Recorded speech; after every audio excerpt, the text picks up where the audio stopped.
Hello welcome back to my video. आज चाहिँ तपाईँहरूलाई म क्लास जाँदैछु। क्लास जाँदा चाहिँ तपाईँहरूलाई यसो देखाएको सिलिन्डरको यो पनि अलिक कम्ती रहेछ आजभन्दा चाहिँ। ल ए कम्ती भनेको त निकै रहेछ त आज पनि फेरि।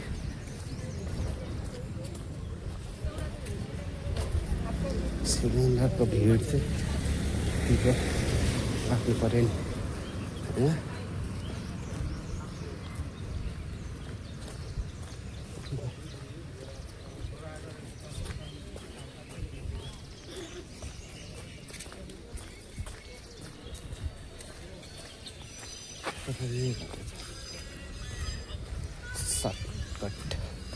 सर्टकट लागेको आज चाहिँ म हेर्नुहोस् है यो ओह्रालो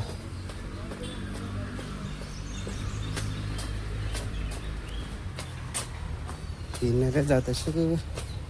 आज चाहिँ फेरि दाजु पनि गाडी पनि चल्दैन, त्यही भएर चाहिँ तलसम्म हिँडेर गएर चाहिँ यहाँ तलदेखि चाहिँ गाडी पक्रेर जान्छु। यस्तो छ हालत चाहिँ। दुःख गर्नु नै भनेर पठाएको रहेछ, के गर्नु। मेरो लाइफमा त दुःख मात्रै छ, केही गर्दा नि सुख शान्ति नै आएन हो। के कसरी चाहिँ सुखको दिन फर्किने हो। ल हेर्नुहोस् है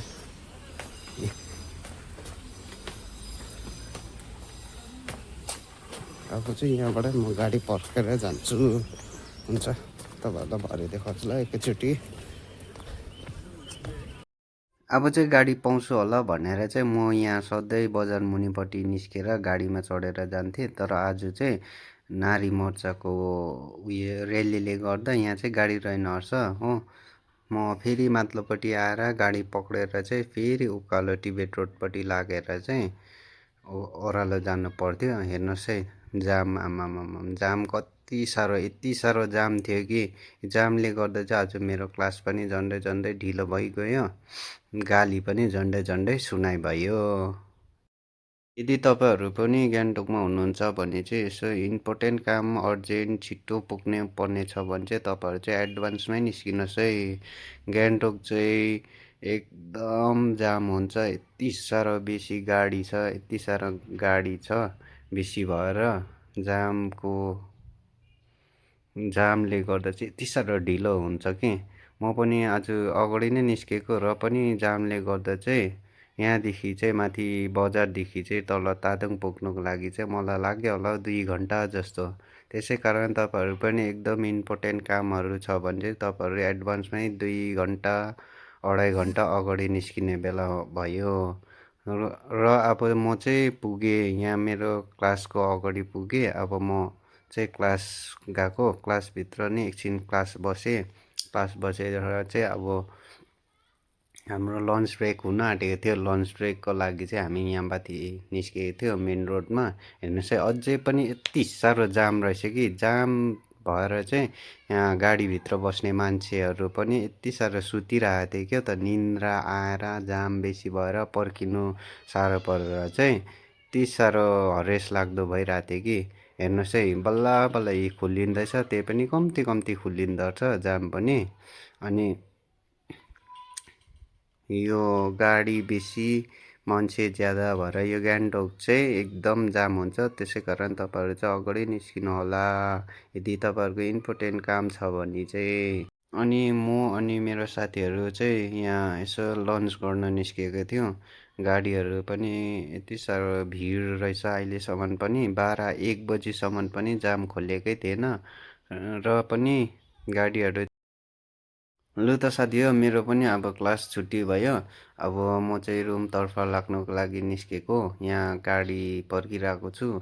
गाडीहरू चाहिँ आउँदै थियो तर पनि यति साह्रो भरिरहेको थियो कि एउटा गाडी आयो त्यस्तै भरेर गइहाल्छ, अर्को गाडी आयो त्यस्तै भरेर गइहाल्छ। पर्खिँदा लास्टमा चाहिँ एउटा गाडी आयो, म चाहिँ त्यो गाडीमा चढेर बजारसम्म आएँ। ल है त हेर्दै गर्नुहोस् ल तपाईँहरू।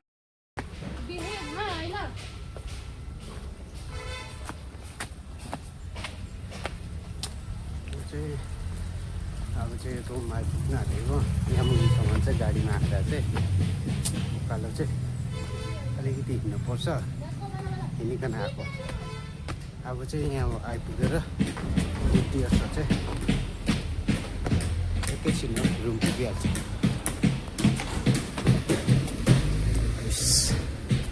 त्यस्तो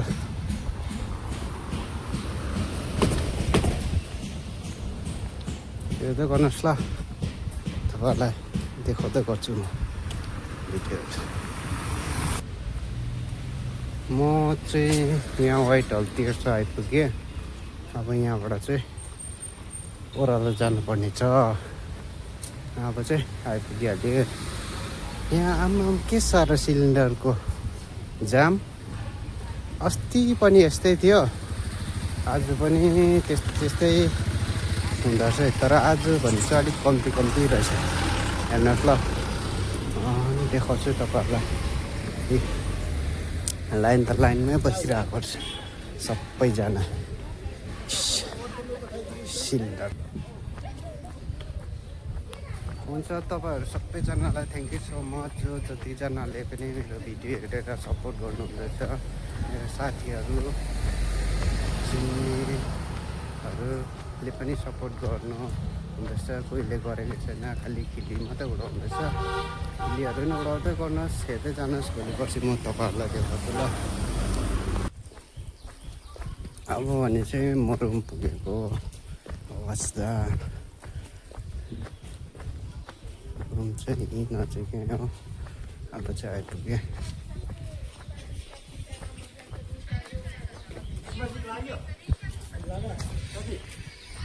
यहीँ अगाडि हो म चाहिँ यहीँ अगाडि बस्छु तपाईँहरूले पनि देख्न सक्नुहुन्छ अब चाहिँ आजको दिनको लागि मेरो भिडियो यति नै राख्नु पर्यो thank you so much for watching my video